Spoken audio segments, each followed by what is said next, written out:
How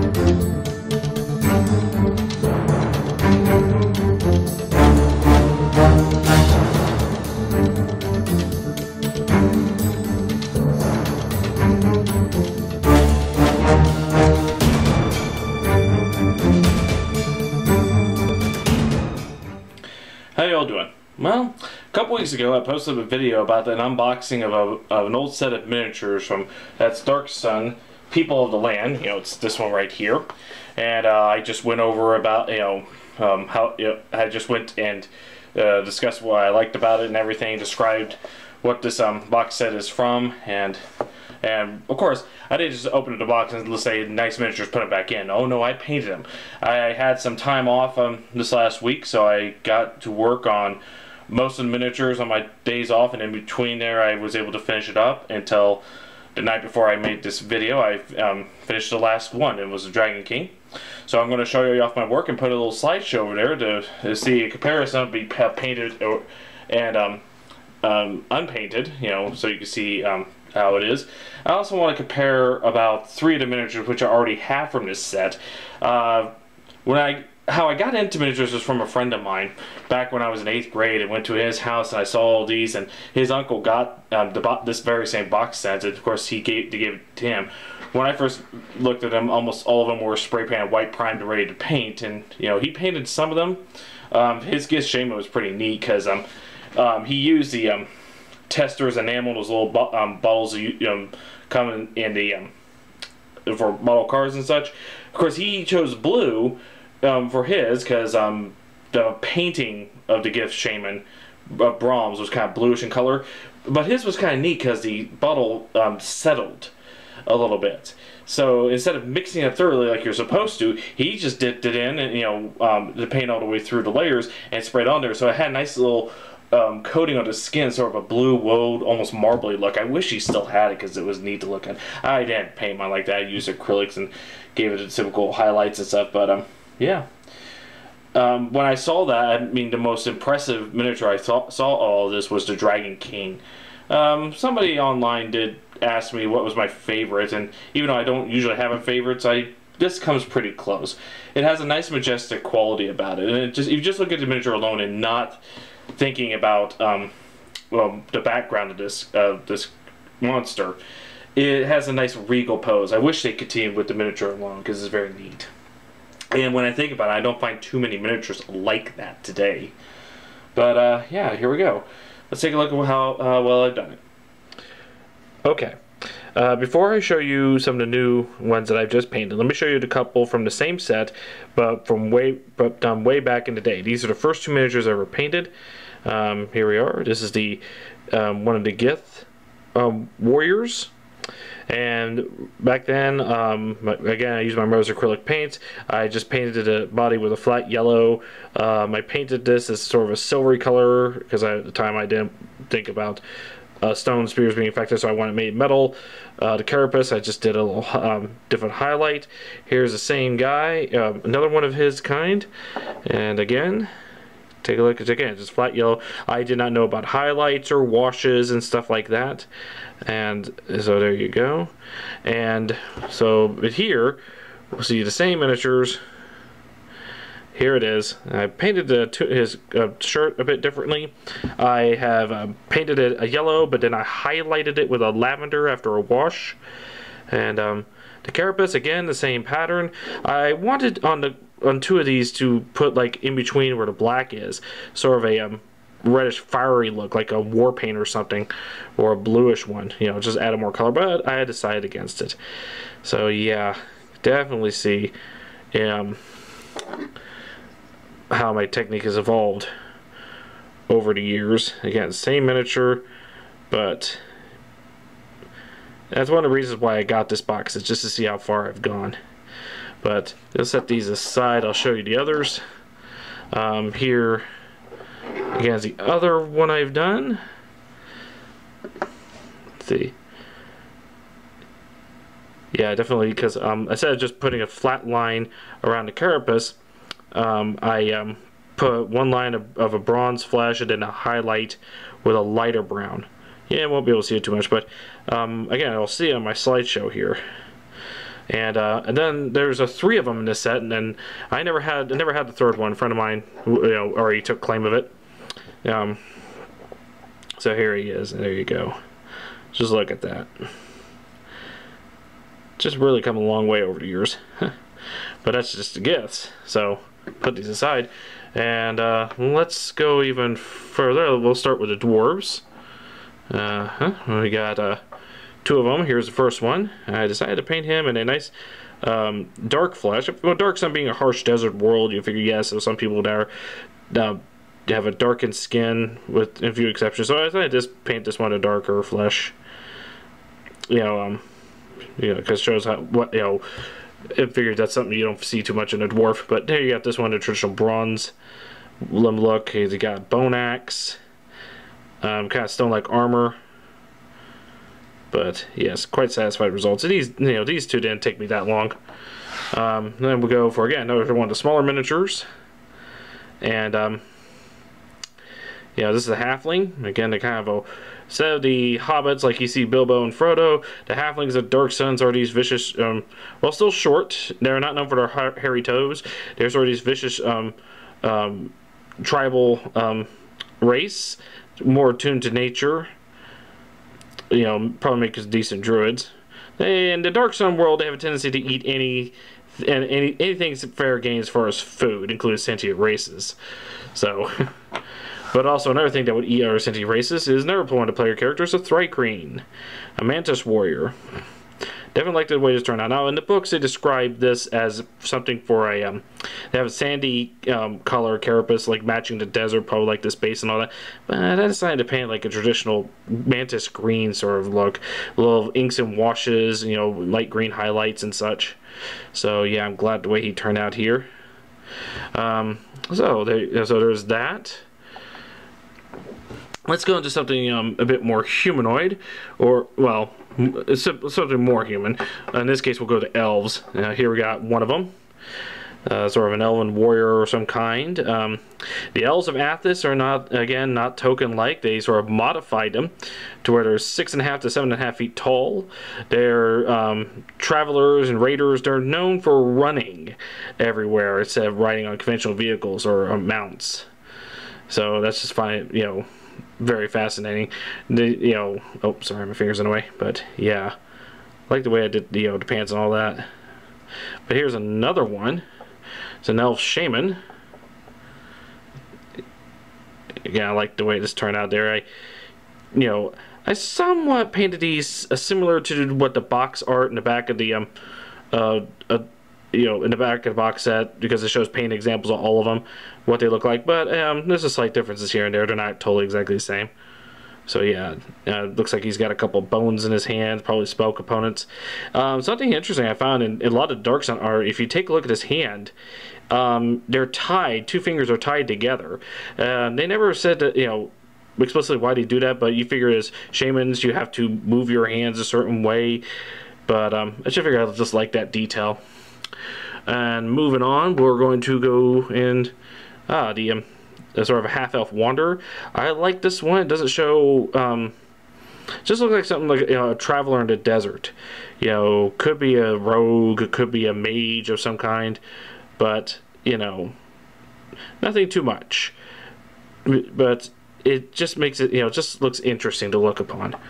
And then we got let's go something else. Let's there we got a sort of I think this is a shaman, a human shaman. Again, sort of a well, I don't know what to say about this. Just something that fits the Darkroom world and its savagery. Just a couple of weapons right here. Looks very angry, ready to battle, but also can cast a few spells. And then we got a human gladiator. A friend of mine kept warning me. I remember every time I saw this figure, I never saw. He just looks like he had two hands like this, and that's because the weapon. This is lead, mind you. Just the weapon here is very easy to break apart, and I think his did. So, yeah. So he's ready to go out and fight in the gladiatorial pits. And speaking of gladiatorial pits, we have a mule. Mule is a player character in Dark Sun Realm. It is a human dwarf crossbreed. They are usually born into slavery, and because they have the traits, they have the height of a human but has the strength of a dwarf. Usually hairless from their father's side, or usually the dwarven side. Usually it's the father. They look human at first, just, without hair, like the dwarves, but as they grow, they get pointed ears, they get more protruding jaw, just look more savage and such. Let me turn it around here so you can see that. Yeah. Again, this is a nice pose. It's kind of most of these are derived from the paintings and some of the line drawing artwork from the Dark Sun books, mostly from Brahm. I'll put him right here. And but of course, Dark Sun, like Dragonlance and Forgotten Realms before it, has its signature characters. This one from the Prison Pentat series. If I recall what that, yeah, I think that's what it was. The 5 books I mentioned in my last video. This is Sadira. She is a sorceress, was a preserver, but she also dibs and dabs into defiling as well. And this is one of those characters that, if you ever read the books and you get the miniature like this, you could decide to paint her white like I did, or she later goes through this somewhat modification where her skin has turned black, sort of obsidian black, kind of a natural looking type black, unlike normal skin color. But she is a half-elf sorceress, one of the main characters here. So, and again, one of the main characters is Rikus. Again, he's a mule gladiator, very famous in the Tyr city-state gladiatorial arena. And not much to this guy, but when you take a look at the artwork of this by Brahm, I wish they did more miniatures of him matching that. But you can see in the slideshow in my last video about that, what he looks like. And of course, then we have Neva, one of the most iconic characters of the Dark Sun world. She's also a gladiator like Rikus. They used to be lovers, but she and her Rikus have falling out, so she later went out with a dwarf and had a son with him. But unusual for someone, despite the fact of being a gladiator and a very good fighter, she's also strikingly beautiful and ivory white skin, very unusual from the Dark Sun world. And one of the other type player characters, sort of basic, nothing in particular, is this half giant. And Dark Sun half giants are a player character race. They are called that because they're about half the size of the regular Athasian giants. Let's see, compared to a normal person, you get the idea, like 12 feet tall or something like that. Whereas full giants are like 20 feet tall and they have more monstrous type heads. They don't look human at all. But half giants are human enough. Not too bright, but they are incredibly strong. So kind of the appeal of playing with these guys. One of the city-states has a whole army of these guys. Now this one's one of the basic monsters called an Anacor or Dune Freak.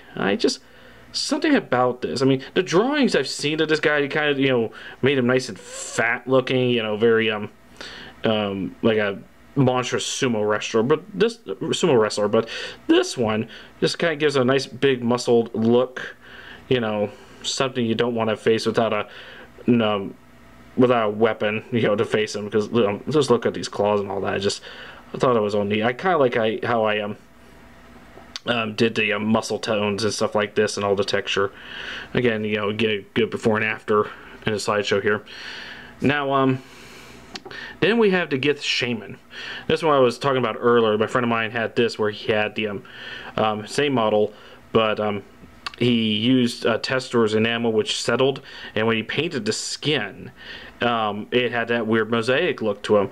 There's a dark blue woe with some lines on it. It looked like a marbly look towards it. I didn't do that. I just sort of painted it, gave it a body a wash of sort of nightshade wash that Games Workshop had, and I used I wanted successive highlights of grays, and I just loved the way it turned out. Again, this one's derived directly from a painting from Brahm. I'll link down below my other video so you can see what these are for. And you gotta be careful with the spear right here. It easily bends and also breaks easy. But again, just love the way he turned out. But now we're going to the main prize. The reason I got this box set is the Dragon King of Athos. Before that, I'll show you my old one. I have this. This is my second one but this one a friend of mine painted him. This one is one I got way back in the day. I bought him. This was a single pack. This one I believe is pewter, not lead. The box set is lead, but when they sold many of these as individuals in blister packs, they were converted to pewter. This is my old one. This is one I wanted to, but a friend of mine painted this. So he put some light highlights on the magical staff. Straight black on an orb. This is common for all Athasian dragons because they have obsidian orbs to channel their power. He put brown over the eyebrows. Let's see. Dark brown scales. So we primered this a gray, and then he used a green. Give it a scaly look. No successive highlights. Him and I didn't have that type of skill. You can see the cracks on the base, and these are just flat color. For a miniature, you put down the board and it still looks pretty impressive. But like the Gith I showed before, I'll set this aside. This is my paint job. And here he is. Now, there we go. And then, yes, kind of similar to the one before, but it's I spray painted white in primer. You'll see in the slideshow. And then I used a green. Then I used a wash. Then I highlighted it with a apricot yellow. Again, I painted the robes red, gave it a little brown wash, and highlighted it a bit. Let's see. The staff, I just painted it brown with a little wash, and then highlighted it with the bronze, to give it effects. And then the purple, we may not see it well. On the orb itself, I gave it a little swirling effect, like there's a magic power going through the inside here. A couple deals here. It's hard to tell with the focus and the light here. You can see it a little bit better. But yes, I gave more detail to the face, and also much more detail on the base itself.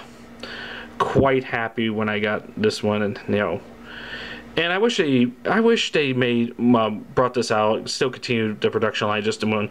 It would be nice to have like 3 or 4 of these and painted different colors, like a light brown with highlights, or even a blue. Because the funny thing about Athasian dragons is that, again, these are sorcerers who have, or through advanced leveling, have went to a metamorphosis to become dragons. This is one halfway through his transformation. So, and they can sort of look like anything. They can be sort of dragon-like, but, it doesn't have to look exactly like this. But this will give you inspiration. So, coloring, they give you the options of, what its face looks like, and what coloring can be, how spiky it can look, and stuff like that. So again, very glad how this turned out. So there you go. Now, so there you go. There's all of the Dark Sun miniatures that I've done, and maybe this may inspire you to find old box sets like this and give it a go yourself. This took me about a week to do. Started Monday. I started one Monday when I had 3 days off, so I worked on that, got 14 of them done, and then continued on till the end of Monday to get this guy finished. I made sure I did him last. But I am quite satisfied with the results. And if you and go ahead and enjoy the slideshow. Thank you all for watching. You all have a nice day.